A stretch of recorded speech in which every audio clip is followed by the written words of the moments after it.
जय हिंद। कैसे हैं? आई होप आप सब लोग बहुत अच्छे होंगे। तो देखिए, एएलपी टेक्नीशियन का जो हम चल रहे थे, ये हमारा 25वां वीडियो तक पहुंच चुके हैं।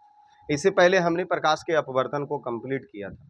अभी देखिए 25वां वीडियो में हमने ऐसा सोचा ना कि पहले हम ये देख लेते हैं कि प्रीवियस साल में जो एएलपी टेक्नीशियन का एग्जाम जैसे 2018 में पड़ा, उसमें प्रश्न कैसे पूछे गए थे। तो अभी हम ये सोचे हैं कि जीके और जीएस, ये जो एग्जाम 9 अगस्त थर्ड शिफ्ट 2018 का प्रीवियस ईयर का जीके और जीएस का प्रश्न स्पेशल आपसे के लिए लाए हैं।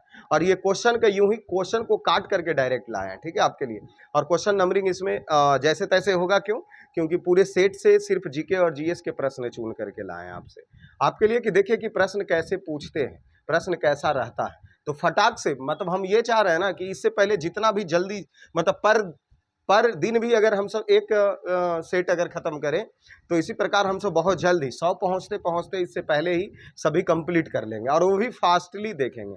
ये नहीं कि मतलब इसी पे लगे हुए नहीं रहना, इसके अलावा भी और भी कुछ एएलपी के लिए मैथ रीजनिंग वगैरह पढ़ना, ठीक है। तो ये 25वां सेट हम लेकर के आए हैं, ठीक है। 9 अगस्त third shift previous year question, ठीक है। देखिए क्वेश्चन आपको डायरेक्ट देखिए, ये क्वेश्चन का जो सेट है, जो क्वेश्चन सेट एग्जाम में पढ़ा था, उसी को डायरेक्ट कट करके यहाँ आपके लिए लाया गया है कि ताकि समझ सके कि नहीं ये सही है, मतलब झूठा नहीं बोला जा रहा, ठीक है। तो चलिए प्रश्न देख लीजिए। प्रश्न हमें थोड़ा सा पढ़ने में तकलीफ होगा, बट आपको क्लियर पता चलेगा, ठीक है। तो चलिए आते हैं। देखिए प्रश्न 1 से नहीं 6 से शुरू होता। इससे पहले मैथ और रीजनिंग का प्रश्न दिया होगा। क्या प्रश्न पूछा? सार्वभौमिक गुरुत्वीय कांस्टेंट जो बड़की जी होता है, ठीक है, इसका मूल्य की खोज किसने किया? अर्थात जो बड़की जी है उसका खोज किसने किया गया? किसके द्वारा? एंटोनी एल्वा लेवोजियर, आइजक न्यूटन के द्वारा, हेनरी कैवेंडिश के द्वारा, या जॉन डाल्टन? तो देखिए इसका सही आंसर क्या चला गया? हेनरी कैवेंडिश, ठीक है। तो बड़की जी अर्थात बड़की जी गुरुत्वीय नियतांक है, इसकी खोज किसने किया? हेनरी कैवेंडिश ने। ये प्रश्न पूछा था। देखिए बड़की जी का मान कितना होता है? 6.673 गुना 10 पर पावर -11 न्यूटन मीटर स्क्वायर प्रति केजी स्क्वायर, ठीक है। तो आप ये भी याद रख लीजिए कि बड़के जी का मान कितना होता है? गुरुत्वीय नियतांक है 6.673 गुना 10 पर पावर -11 न्यूटन मीटर स्क्वायर। इसका खोज किसने किया? हेनरी कैवेंडिश के द्वारा किया गया। चलिए उसके बाद आगे आते हैं। तो अगला 7वां प्रश्न देखते हैं। निम्नलिखित में कौन सा एक अम्ल का गुण नहीं है? मतलब ये 4 ऑप्शन दिया है और इसमें पूछ रहा कि अम्ल का कौन है जो गुण नहीं है। जैसे पहला ऑप्शन क्या दिया? अम्ल नीले लिटमस को लाल कर देता है। अम्ल नीले लिटमस को लाल कर देता, तो ये गलत बात है। क्यों? अम्ल जान रहे हैं इनमें से कौन सा गुण नहीं है, ये पूछा। ये सही है, ये हमारा सही है, क्योंकि अम्ल का ऐसा गुण होता है कि यह नीले लिटमस को किस में बदल देता है? लाल में बदल देता है। जैसे देखिए ना, अम्ल, तो ये ला लास्ट में लगल है ना, तो नीले लिटमस के लाल लिटमस में बदल देना, ये अम्ल का गुण है। और इसमें नहीं है जो पूछा, इसलिए ये तो हमारा है। अम्ल का स्वाद खट्टा होता है। जैसे देखिए ये जो पीएच स्केल पर यहाँ 7 लेते हैं, 1 2 3, मतलब 1 2 और 3 4 5 6, इस प्रकार 7 8 9।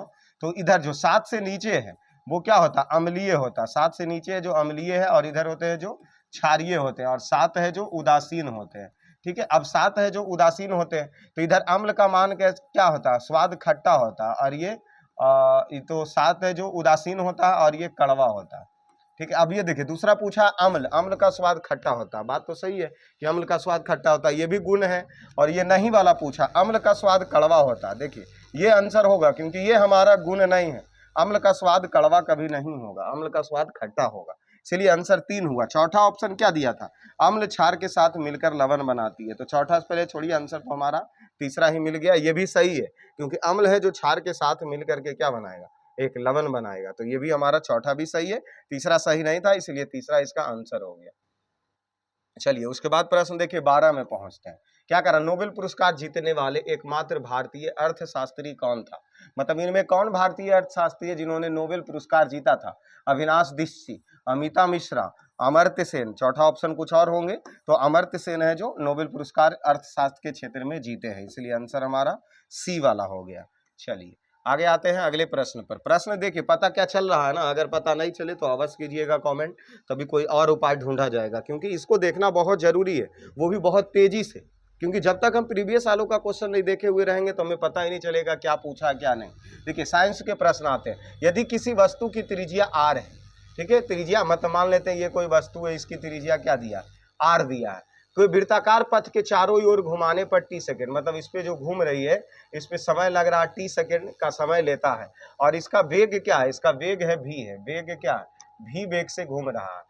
तो हम निम्न में से किसके द्वारा दर्शा सकते हैं, अर्थात यहाँ सूत्र पूछा तो v स्क्वायर, v बराबर अर्थात v बराबर क्या 2 पाई r बटा t से इसको हम सूचित कर सकते हैं। तो डायरेक्ट हम यही चीज करेंगे, v बराबर 2 पाई r बटा t, ठीक है, फिजिक्स का प्रश्न था। तो ऑप्शन ए हमारा डायरेक्ट सही है, 2 पाई r स्क्वायर नहीं करना, 2 पाई r बटा t करना है, ठीक है। चलिए 14 नंबर नहीं है, 14 मैथ रीजनिंग होंगे। 15 नंबर आते हैं। प्रारंभिक भारतीय दर्शन के अनुसार प्रत्येक वस्तु, मतलब कहा जा रहा है ना कि प्राचीन समय में भारतीय दार्शनिक लोग ने ऐसा बताया था कि जो पूरे पृथ्वी पर प्रत्येक वस्तुएं बनी है वह कितने मूल तत्वों से मिलकर के बनी है। तो उन्होंने बताया था कि 5 मूल तत्व से मिलकर के बने, इसीलिए आंसर क्या हो गया, इसका 5 हो गया। क्या पांचों मूल तत्व आपको याद है कि पृथ्वी पे जितने भी चीज हैं वो किससे किससे मिलकर के बना हुआ है, जैसे पृथ्वी, आकाश, वायु, जल, अग्नि, यही 5 चीज से मिलकर के बने, पृथ्वी, वायु, आकाश, जल, अग्नि, यही 5 मूल तत्व को उन्होंने बताया कि पृथ्वी पे जितने भी चीज हैं यह इसी से बना हुआ, ठीक है, इसलिए आंसर इसका 4 हो गया। चलिए अगले प्रश्न पे चलते हैं। क्या करा, एक प्रतिरोध में किसी विद्युत धारा विद्युत धारा I को प्रवाहित किया जाता है तो एक स्रोत प्रतिरोधक में भी विभवांतर बनाए रखता है। मतलब इसमें देखिए धारा क्या प्रवाहित किया जा रहा I, और प्रतिरोधक उसका क्या है, प्रतिरोधक भी विभवांतर है, इसका प्रतिरोधक विभवांतर भी है। समय t, समय क्या दिया है, समय t दिया, t द्वारा स्रोत आपूर्ति में ऊर्जा की मात्रा कितनी होगी, ऊर्जा का मान पूछा है। तो ऊर्जा अर्थात W बराबर VIT, तीनों को आपस में जब हम गुना कर देते हैं तो उसका ऊर्जा निकल जाएगा, अर्थात धारा को, विभवांतर को और समय को। तो VIT को जब गुना करेंगे तो उसकी ऊर्जा निकलेगा, और ये VIT ऑप्शन चौथा दिया है, ठीक है। तो सही आंसर हमारा चौथा हो जाएगा। चलिए आगे बढ़ते हैं अगले प्रश्न पे। क्या कह रहा अगला प्रश्न, स्वाद का पता लगाने के लिए अभिग्राहक को क्या कहते हैं, जो स्वाद का पता लगाता है उसको क्या कहते हैं हम सब, ये बायोलॉजी का प्रश्न चला जाएगा। रसवेदिक अभिग्राहक, रासायनिक अभिग्राहक, घ्राण अभिग्राहक, और डी का कट चुका। तो उसको देखिए, जो स्वाद का पता लगाता है, स्वाद का जो पता लगाता है उसको हम सब रसवेदी अभिग्राहक कहते हैं। बायो का प्रश्न, रसवेदी अभिग्राहक कहा जाता है जो स्वाद का पता लगाता है उसको, तो रसवेदी आप याद रखिए, ठीक है। चलिए आगे बढ़ते, क्या कह रहा, जब वस्तु P और F के बीच अवतल दर्पण द्वारा बनाए गए छवि कैसी होगी। जैसे देखिए ये प्रश्न दिया है अवतल दर्पण, तो पहले उत्तल दर्पण और अवतल दर्पण किसको कहेंगे, वैसे दर्पण जिसका प्रवर्तक सतह उभरा हो उसको उत्तल, और वैसे दर्पण जिसका प्रवर्तक सतह धंसा हो उसको अवतल।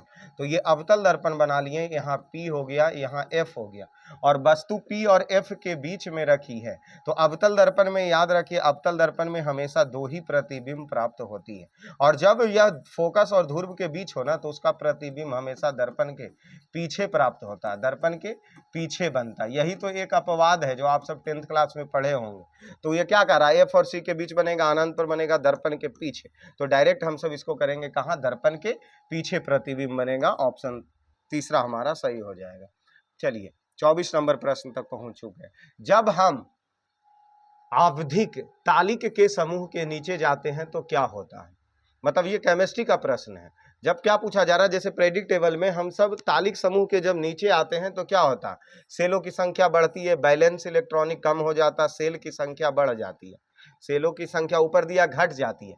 नहीं तो जैसे केमिस्ट्री का प्रेडिक्ट टेबल हमारे सामने है, तो जैसे आप भी उसको देखिए, तो ऊपर से 1 3 वगैरह बढ़ते गया, 1 3 11 19 37 4 12 20 21 39, तो ऊपर से जब नीचे आते हैं ना तो सेलों की संख्या क्या होती जाती है, बढ़ती जाती है, अर्थात परमाणु संख्या उसकी बढ़ती जाती है। ऑप्शन सी हमारा सही हो जाएगा। चलिए उसके बाद आते हैं अगले प्रश्न में। एक एल्कोहल का क्वथनांक 78 डिग्री सेंटीग्रेड है, अर्थात सेल्सियस में मान कितना है 78 डिग्री, तो उसको केल्विन में बदलना है। तो देखिए हम बोले थे कि अगर किसी तापमान के सेल्सियस को केल्विन में बदलना है तो उसमें 273 जोड़ दीजिए, तो 8 3 11 के 1 और 7 7 14 1 15 के 5 2 1 3 351 केल्विन होगा। ये हम आपको पढ़ा चुके हैं हिट में कि अगर सेल्सियस से केल्विन में आना है तो 273 जोड़ना होगा, अगर केल्विन से सेल्सियस में जाना है तो 273 घटाना होगा। ठीक है, ये चीज बता चुके हैं। तो यहाँ सेल्सियस से केल्विन में आए थे, 273 जोड़े 351 केल्विन, ऑप्शन 2 हमारा सही हो गया। चलिए आगे देखते क्या करा। भारत के किस उत्तर पूर्वी राज्य में 2022 ईस्वी में 39वें राष्ट्रीय खेल की मेजबानी की जिम्मेवारी ली गई थी? मतलब ये करंट अफेयर 2022 के करंट अफेयर से प्रश्न पूछा है कि मेजबानी ली गई थी त्रिपुरा, मणिपुर, मिजोरम, मेघालय, तो वो राज्य थे कौन? मेघालय। तो ये तो करंट का क्वेश्चन है, इसको छोड़ दीजिए। हाँ, इससे अनुमान आप लगा सकते हैं कि क्या करंट पूछेगा हमारा। फरवरी 2018 ईस्वी में तेलंगाना के मुख्यमंत्री कौन है जिन्होंने, जो तेलंगाना के पहले मुख्यमंत्री थे, मतलब अर्थात ये प्रश्न साफ शब्दों में पूछा, तेलंगाना के पहले मुख्यमंत्री कौन है, ये प्रश्न इंपॉर्टेंट है, याद रख सकते हैं हम। चंद्रबाबू नायडू, उसके बाद कडियम श्रीहरि, टी रजैया या के चंद्रशेखर राव? तो वह तमिलनाडु के पहले मुख्यमंत्री के चंद्रशेखर राव थे। ठीक है, चलिए अभी आ जाते हैं 37 नंबर प्रश्न। क्या करा? दांतों का सड़न शुरू हो जाता है जब मुंह के पीएच का मान कितना से कम हो जाएगा? अर्थात दांत सड़ने लग जाते हैं जब पीएच मान, अर्थात पीएच मान जब अम्लीय हो जाए। जैसे कहने का मतलब जब हम कोई खट्टा चीज खाते हैं तो दांत हमारा कठोर हो जाता है। ठीक है, सिलसिलाहट उत्पन्न हो जाती है तो अम्लीय, अर्थात 7 से पीएच मान कम। लेकिन 7 से भी कितना कम? तो जब 5.5 से अगर कम होता है तो हमारा दांत का सड़न शुरू हो जाता है। ऑप्शन बी सही आंसर। ठीक है, चलिए अभी जल्दी प्रश्न पहुंचने वाले हैं क्योंकि 39 तक पहुंच गए हैं। 75 तक का जो सेट था उसमें देखते हैं कि कहां तक प्रश्न है। 25 प्रश्न से ज्यादा नहीं होगा। भारत की विदेशी खुफिया सेवा रिसर्च एनालिसिस विंग के वर्तमान निर्देशक कौन थे? उस समय था 2018 ईस्वी के ये प्रश्न है। ठीक है, आप सब लोग अभी इसका चेक कर लीजिएगा कौन है। अनिल कुमार धसमान, ये करंट अफेयर का ही प्रश्न था। अनिल कुमार धसमान प्रश्न पूछा था। 41 पहुंचते हैं, देखिए क्या करा। निम्नलिखित में कौन सा एक एम्फोटेरिक ऑक्साइड है? Amphoteric oxide, aluminium oxide, iron oxide, carbon dioxide या मैग्नीशियम ऑक्साइड? तो एल्युमिनियम ऑक्साइड को हम सब बोलते हैं क्या? Amphoteric oxide. तो ऑप्शन ए हमारा सही हो जाएगा। चलिए 42 प्रश्न देखिए क्या। खाली स्थान की प्रक्रिया में लोहे की जस्ता के एक कोडिंग द्वारा संरक्षित किया जाता है, अर्थात लोहे के टुकड़े पर क्या परत चढ़ाई जाती है? जस्ते की परत ना। क्यों वायु उसको मतलब संक्षरण से बचने के लिए, जंग लगने से बचने के लिए इस पे जस्ते का परत चढ़ाया जाता है, और जिसको हम सब गैल्वेनीकरण या जस्तीकरण दोनों दिया होगा, उसमें जो दिया है वो सही करते हैं। चिकनाई नहीं, गलत बात है। एनोडाइजिंग गलत बात है। गल्वोनाइजेशन ये सही है। हम अभी बोले हैं कि उसको जस्तीकरण या गल्वोनाइजेशन, जस्तीकरण कह सकते हैं। ठीक है, तो गल्वोनाइजेशन कहेंगे उसको। ठीक है, तो तीसरा हमारा हो गया इसका सही। चलिए 53 नंबर प्रश्न देखिए। किस भारत लेखक ने थिंग्स टू लिव बिहाइंड पुस्तक में कुमायूं की पहाड़ी के जीवन का वर्णन किया है? अर्थात कुमायूं की पहाड़ी का जीवन का वर्णन किसमें किया गया? किसने किया? विक्रम सेठ, अनोस ईरानी, शशि थरूर या नमिता गोखले? तो वह नमिता गोखले के द्वारा किया गया है। एक पुस्तक लिखी गई है थिंग टू लिव बिहाइंड। ठीक है, उसमें कुमायूं पर्वत के बारे में, पहाड़ियां के बारे में जिक्र की गई है। ठीक है, चलिए अगले प्रश्न देखते हैं क्या। ऊपर उठाए गए हथौड़े में कौन सी ऊर्जा? तो ऊपर जब हथौड़ा उठ रहा है तो उसमें स्थितिज ऊर्जा होंगे। ठीक है, क्योंकि जब अब ऊपर उठाए हुए, जैसे इस पेन को भी अगर उठाए हुए हैं तो इसमें ऊर्जा एक होती है, जो कि कौन ऊर्जा? स्थितिज ऊर्जा।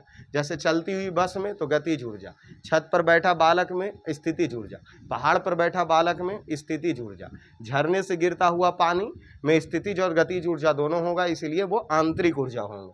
तो उठाए गए हथौड़े में स्थितिज ऊर्जा, ऑप्शन डी हमारा सही। अगला प्रश्न देखिए क्या कर रहा। उत्तक क्या है? उत्तक क्या है?